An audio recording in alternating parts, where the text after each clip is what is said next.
But Vinod Agnihotri ji, अगर चूंकि राजस्थान के अंदर इस वक्त किसी को मुख्यमंत्री के तौर पर पेश नहीं किया गया है और कहीं ना कहीं नरेंद्र मोदी को उनके सरकार के परफॉर्मेंस को आगे रखकर बात की गई है, अगर हम अशोक गहलोत की सरकार से संतुष्ट होने वाले या काफी हद तक संतुष्ट होने वाले लोगों की संख्या अगर 73% आती है, 71% आती है, तो मोदी सरकार से संतुष्ट होने वालों की का आंकड़ा आता है तकरीबन 74% आंकड़ा आता है। अब ये जो 74% और 71% का फासला है, तो क्या ये माना जाए कि जो बीजेपी की तरफ से नरेंद्र मोदी को आगे रखकर चुनाव लड़ने की जो रणनीति अपनाई गई है वो कारगर होती हुई दिखाई पड़ रही है? विनोद जी, देखिए, वो रणनीति क्यों अपनाई गई, उसके तो कई कारण हैं और उन कारणों की बहस में हम जाएंगे तो फिर आपका विषयांतर हो जाएगा। लेकिन वो दरअसल भले ही 74% लोग संतुष्ट हों मोदी जी की सरकार के कामकाज से, लेकिन मुख्यमंत्री तो मोदी जी नहीं बनेंगे ना।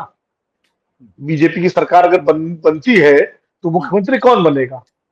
या तो वसुंधरा राजे को दोबारा बनाए, जो कि बनाएंगे नहीं, या गजेंद्र सिंह शेखावत बने, या राजवर्धन राठौर बने, या कोई अर्जुन मेघवाल बने, या दिया कुमारी बने, या कोई और बने, या कोई बिरला जी को ले आए। मतलब कोई मोदी जी के अलावा कोई बीजेपी का राजस्थान का नेता बनेगा अगर सरकार बनती है तो फिर तुलना तो उसके साथ अशोक गहलोत की हो जाएगी ना। और जो अभी मुख्यमंत्रियों की लिस्ट में आपने जो सर्वे में दिखाया है उसमें अशोक गहलोत तो बहुत आगे हैं, वसुंधरा राजे से बहुत आगे हैं और तमाम लोग बहुत आगे हैं। तो जिस वक्त जो जो लोग संतुष्ट हैं अशोक गहलोत के कामकाज से, सरकार के, अशोक गहलोत की छवि से, वो जब वोट डालने जाएंगे तो वो ये देखेंगे ना कि आप मुख्यमंत्री आज अशोक गहलोत है और इनको वोट देंगे तो कल फिर ये बनेंगे। उधर से तो कोई तय ही नहीं मुख्यमंत्री कौन बनेगा। तो ये भी एक फैक्टर जो है अवचेतन में काम करता है ऐसे मामले में, जब मुख्यमंत्री को लेकर एंटी इनकम्बेंसी नहीं होती है। और तब देखिए दो स्थितियां होती हैं। अगर अशोक गहलोत के खिलाफ बहुत जबरदस्त घनघोर एंटी इनकम्बेंसी होती है और लोग उनका नाम नहीं सुनना चाहते, तब वो ये नहीं देखते बीजेपी से कोई मुख्यमंत्री का प्रोजेक्ट हुआ कि नहीं हुआ, वो कहते कोई बने, इसको हटाना है। लेकिन वो स्थिति नहीं है जो सर्वे बता रहे हैं। सर्वे तो कह रहे हैं कि 71% लोग संतुष्ट हैं, सब मिला मिला जुला करके। तो एकदम चेहरा न देखने वाली स्थिति नहीं है। सब लोग तुलना करेंगे, भाई अच्छा इधर तो अशोक गहलोत, उधर कौन है? बोले साहब उधर तो पता नहीं कौन है, कोई भी हो सकता है। तो मोदी जी नहीं होंगे, बोले वो नहीं होंगे। तो फिर अल्टीमेटली पल्ला किधर गिरेगा? तो वो पल्ला जो है, मुझे लगता है कि जो संतुष्ट लोग हैं या बहुत संतुष्ट लोग हैं, उनमें ज्यादातर का वोट अशोक गहलोत के लिए जाना चाहिए, स्वाभाविक है। तो इसलिए बीजेपी की वो रणनीति कितना कारगर होगी मैं कह नहीं सकता।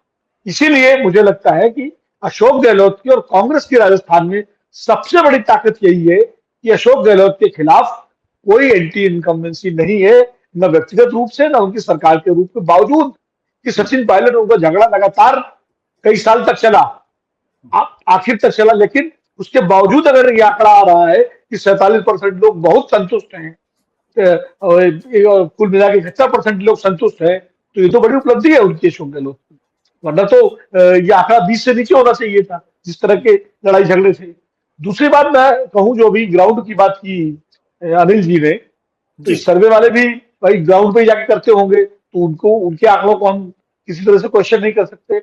लेकिन मैं एक अभी वीडियो देख रहा था, किसी ने मुझे भेजा था राजस्थान का, और अपने ही हम सबके एक मित्र हैं अजीत अंजुम, वो कहीं घूम रहे थे और एक दौसा जिले में एक कार्यक्रम हो रहा था, दलितों का था। वो मंदिर है और वहां 300-400 लोग जमा थे और वो अपना कार्यक्रम कर रहे थे। कोई सरकारी, कोई राजनीतिक रैली नहीं थी, कोई गवर्नमेंट का कार्यक्रम नहीं था, एक सामाजिक कार्यक्रम था।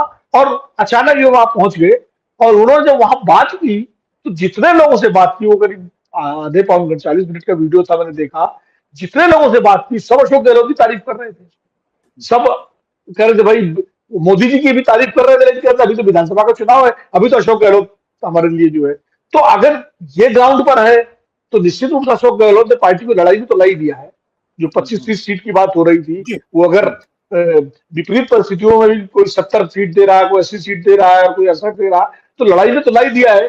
और कई लोग तो ये भी कहते हैं कि बिल्कुल कांटे की टक्कर है। तो मुझे लगता है कि राजस्थान का चुनाव बहुत दिलचस्प है और अभी उस पर कोई निर्णय निकालना बहुत जल्दबाजी होगी।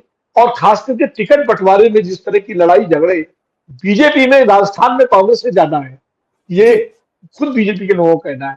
तो कहीं न इन सब परिस्थितियों को भी देखना पड़ेगा चुनाव में। बिल्कुल। बट राजेश जी, एक एक डेटा मैं आपको दे देता हूं, उसके बाद इस बातचीत आगे बढ़ाते हैं कि जब वोटरों से पूछा गया कि हु मैटर्स मोर, मतलब किसको आप ज्यादा पसंद करते एक तरीके से, तो नरेंद्र मोदी और गहलोत की तुलना की गई। और उस वक्त जो आंकड़ा है वो 32% लोग गहलोत को पसंद कर रहे हैं और 37% नरेंद्र मोदी को लेकर कह रहे हैं।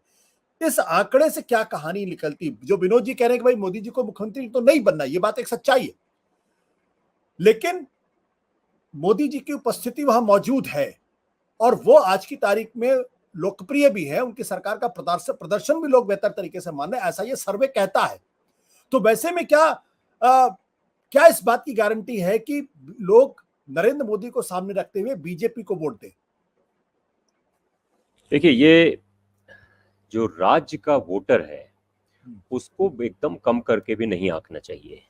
उसके सामने ये रणनीति बिल्कुल स्पष्ट है कि क्यों नरेंद्र मोदी का चेहरा सामने रखा गया है और भारतीय जनता पार्टी ने क्यों किसी अपने नेता का चेहरा सामने नहीं रखा है।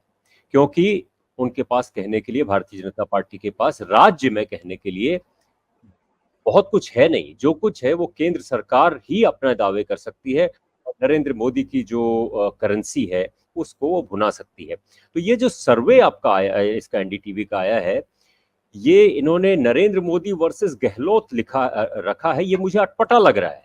क्योंकि ये मान्य बात है कि हमेशा आप किसी भी वोटर्स के पास चले जाइए, लोग कहते हैं कि हम विधानसभा में अलग तरह से वोट करते हैं और केंद्र के लिए हम अलग तरह से वोट करते हैं। राजस्थान में भी यही बात होने वाली है कि राजस्थान के लोग स्थानीय मुद्दों को लेकर के अशोक गहलोत ने जो काम किया है या जो काम का वो प्रदर्शन कर रहे हैं और जो उन्होंने भरोसा दिलाया लोगों को, उसके आधार पर फैसला करेंगे। दूसरी तरफ वो देखेंगे कि भारतीय जनता पार्टी क्या दे सकती है।